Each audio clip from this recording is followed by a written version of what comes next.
It looks like a luxury car, drives like a luxury car, it's hushed like a luxury car. What appears to be an Aston Martin badge from afar belongs to Genesis. That name was once used for a Hyundai model. Genesis is now the Korean company's luxury brand. It's debuting in America with 2 sedans. The G90 is the flagship.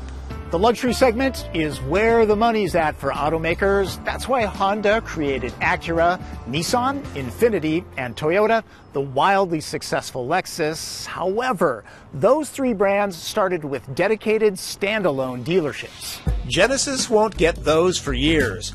Buyers will be walking past Elantras to a special section of Hyundai showrooms that have been selected to sell the G90. Need servicing? A valet picks it up at home or work, and a loaner is left behind. This pampering and scheduled maintenance is complimentary for the first 3 years or 36,000 miles. With its derivative design, G90 is aimed at the BMW 7 Series, Lexus LX, and Mercedes S-Class crowd. Prices start at $69,000, substantially less than the established players. Fancy stuff, such as climate-controlled seats, a divine sound system, and safety gear, such as auto-braking with pedestrian detection, can't be added because it's all standard. Great value. Those needing massage seats, panoramic roof, and perfumed ventilation are out of luck, not available. So, the only choices are color, rear or all-wheel drive, and engine.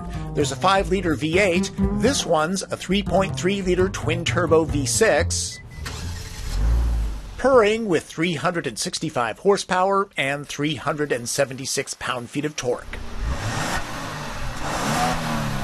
The smooth 8-speed transmission may never be noticed. Drive modes change transmission and throttle mapping, steering weight, and suspension. Most will not need the V8. The 6 moves out smartly. It's not quite as smooth as the BMW twin-turbo, but it is refined and has a good response.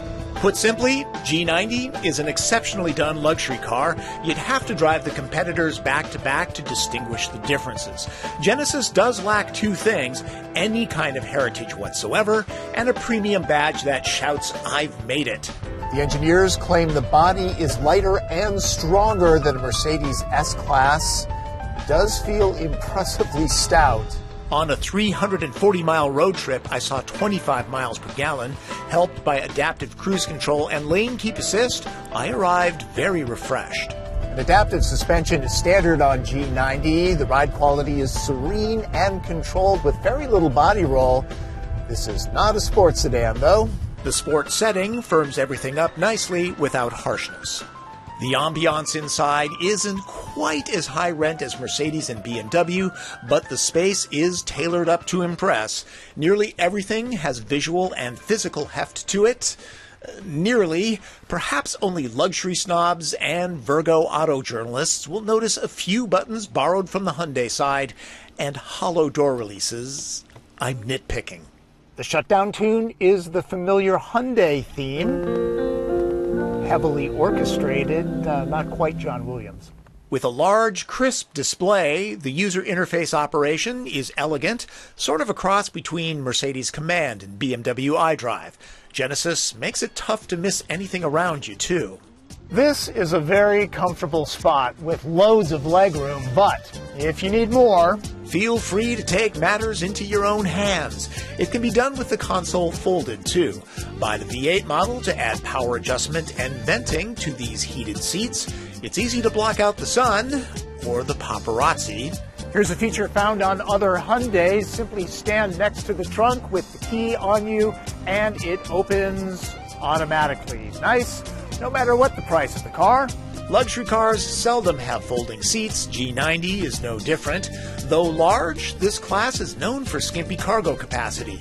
An S-Class takes on only 6 packs, same with the 90. A loaded G90 with V8 is $73,000, around $9,000 less than a base BMW 7 Series. So, like the Lexus launch some 30 years ago, Genesis begins by playing the value card. SUVs and standalone dealerships with espresso bars can't come quick enough. The G90 stands on its own, though. Most people will never ride in a vehicle this well appointed.